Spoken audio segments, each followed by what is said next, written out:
প্রায় ৩৫ বছর পর অনুষ্ঠিত হতে যাওয়া রাকসু নির্বাচনের শিডিউল ৪ দফা পেছানোর ফলে প্রায় ১ মাস নির্বাচনী প্রচারের সুযোগ পেয়েছে প্রার্থীরা। মঙ্গলবার নির্বাচনী প্রচারণার শেষ দিন প্রধান দুটি প্রতিপক্ষ প্যানেলের ভিপি প্রার্থীরা একে অপরের সাথে কোলাকুলি করে ক্যাম্পাসে স্থাপন করেছেন সৌহার্দ্য সম্প্রীতির এক অনন্য দৃষ্টান্ত। আমরা খুবই আশাবাদী জয়ের ব্যাপারে এবং নির্বাচন কমিশনের প্রতি আমাদের আস্থা রয়েছে।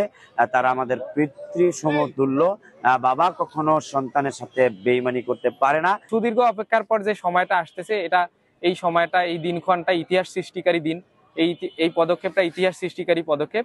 এ বিষয়ে নির্বাচনের প্রার্থীরা, শিক্ষার্থীরা, ভোটাররা সবাই অনেক খুশি। এরই মধ্যে ভোট গ্রহণের সার্বিক প্রস্তুতি শেষ করে ফেলেছে নির্বাচন কমিশন।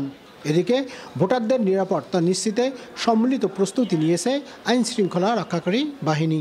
17টা কেন্দ্রে আমাদের যে ভোট গ্রহণ হবে, ব্যালট বাক্স থাকবে, প্রতিটা কেন্দ্রে 6টি ব্যালট বাক্স থাকবে এবং 6টি রঙের এবং 6টি ব্যালট পেপারে প্রত্যেকটা যে ভোটার ভোট দিবেন। বিজিবি এবং র্যাব ওনারা পেট্রোলে থাকবে, কিছু কিছু গুরুত্বপূর্ণ পয়েন্ট ওনারা থাকবে, আর ওভারঅল ভোট কেন্দ্রগুলোতে আমাদের পুলিশের লোক থাকবে।